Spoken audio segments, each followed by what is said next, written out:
तालिबान पर आरोप लग रहा है कि लोगों को अपने इलाकों में रहने और यात्रा करने के लिए उन्हें पैसे देने पड़ रहे हैं। जी हाँ, जब तालिबान अफगानिस्तान के अलग अलग हिस्सों में लोगों से पैसे ले रहे हैं, हालांकि स्थानीय लोग उसे टैक्स और चंदे के बजाय भत्ते का नाम दे रहे हैं। नमस्कार, मैं हूं रेशम और आप देख रहे हैं डीएनपी इंडिया। तो welcome back to our channel. अगर अभी तक आपने हमारे चैनल डीएनपी इंडिया को सब्सक्राइब नहीं किया है, then what you waiting for, please कर लें। और इस वीडियो को और हमारे चैनल की बाकी सारी videos like all the videos that you like and love, उन्हें भी प्लीज शेयर करें। Thank you. जहां दावा किया जा रहा है कि अफगानिस्तान के विभिन्न हिस्सों में लोग परिवार की विधवाओं को तालिबान से बचाने के लिए घर छोड़ने के लिए मजबूर हो रहे हैं। जैसे ही अफगानिस्तान का कोई भी सिटीजन सीमा से बाहर निकलने की कोशिश करता है फॉर दीज रीजंस और एनी अदर रीजंस, सुरक्षा चौकी पर तालिबानी दिखाई देते हैं। वे वाहनों की तलाशी लेते हैं, अंदर मौजूद यात्रियों पर नजर डालते हैं, पूछताछ करते हैं और फिर सामान की भी तलाशी लेते हैं। और चौकियों पर तालिबान का एक अधिकारी ऐसा होता है जिसका काम ड्राइवरों से पैसे लेना होता है, और उसके साथ एक हथियारबंद व्यक्ति भी शामिल होता है। जहां हाईवे पर तालिबान के लड़के मोटरसाइकिलों पर गश्त करते नजर आते हैं और जहां हर कोई अपनी हैसियत के हिसाब से पैसे देता है। कुछ 100 यानी 100 अफगानी रुपए देते हैं, किसी को इससे ज्यादा देना पड़ता है, किसी को कम, और किसी को तो खाना भी देना पड़ता है।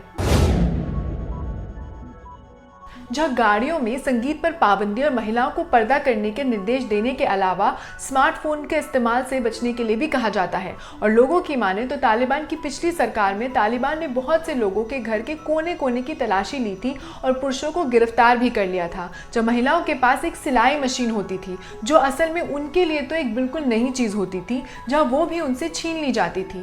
जहाँ अब भी बहुत से क्षेत्रों में लड़कियों को स्कूल जाने की अभी तक इजाजत नहीं है, और जिन महिलाओं को काम पर बुलाया जा रहा है एट प्रेजेंट, उन्हें भी वेतन नहीं दी जा रही है। जहां तालिबान ने अलाउंस वसूल करने का नया तरीका निकाला है। जी हाँ, इसमें वो यहाँ के परिवारों से पैसे इकट्ठा करते हैं या अपने लड़कों के लिए खाना लेते हैं। जहां तालिबान ने सभी शादीशुदा लोगों से खाना लेने के अलावा 150 जी हाँ 150 अफगानी रुपए भी लिए हैं, और ये क्लेम्स करते हैं कि इन पैसों का वो मदरसा बनाना चाहते हैं। जहाँ और लोगों के मुताबिक ऐसा भी हुआ है कि जो लोग सेना में थे, तालिबान ने उन लोगों से पैसे भी लिए हैं, उनके हथियार भी ले लिए हैं और उन्हें जेल में भी बंद कर दिया है। जहाँ जोजन के कान जिले में भी तालिबान टैक्स वसूल कर रहे हैं, और वहां वो 140 यानी 140 किलो गेहूं में से 60 किलो गेहूं वसूल करते हैं। जब पहले ये होता था कि ये दान के तौर पर गरीबों या स्थानीय मस्जिदों को दिया जाता था, लेकिन अब इसे तालिबान खुद ले रहे हैं और नहीं देने पर किसानों को धमकाते हैं। जहां तालिबान का पार्ट रहे कुछ लोगों ने बीबीसी से बातचीत करते हुए कहा है कि 2 तरीके के टैक्स लिए जा रहे हैं। जब व्यापारी सीमावर्ती इलाकों से आने वाली चीज़ों पर टैक्स देते हैं और इसके भुगतान करने पर व्यापारियों को रसीद भी दी जाती है, और ये उनके डेटाबेस में भी नोट किया जाता है।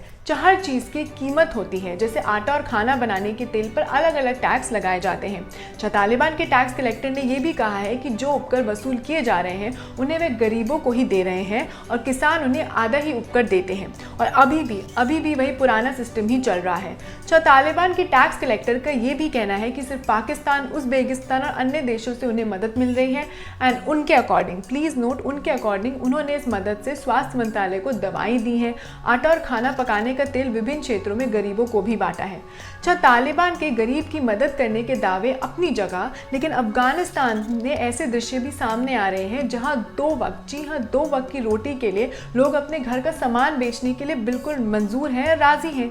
तो उन सब का क्या, आपके हिसाब से क्या सच है? These claims by Taliban or the visuals that you see at present? So that was all for today's segment. अगर आपको हमारा आज का कंटेंट और वीडियो अच्छा लगा, then please do not forget to like, share and subscribe to DNP India. आप हमें Facebook, Twitter, Instagram पे भी फॉलो कर सकते हैं। And if you have any opinions, any views about this particular situation or topic, then you can always let us know in the comments down below. Keep loving us, keep showering your love, stay safe and keep watching DNP India.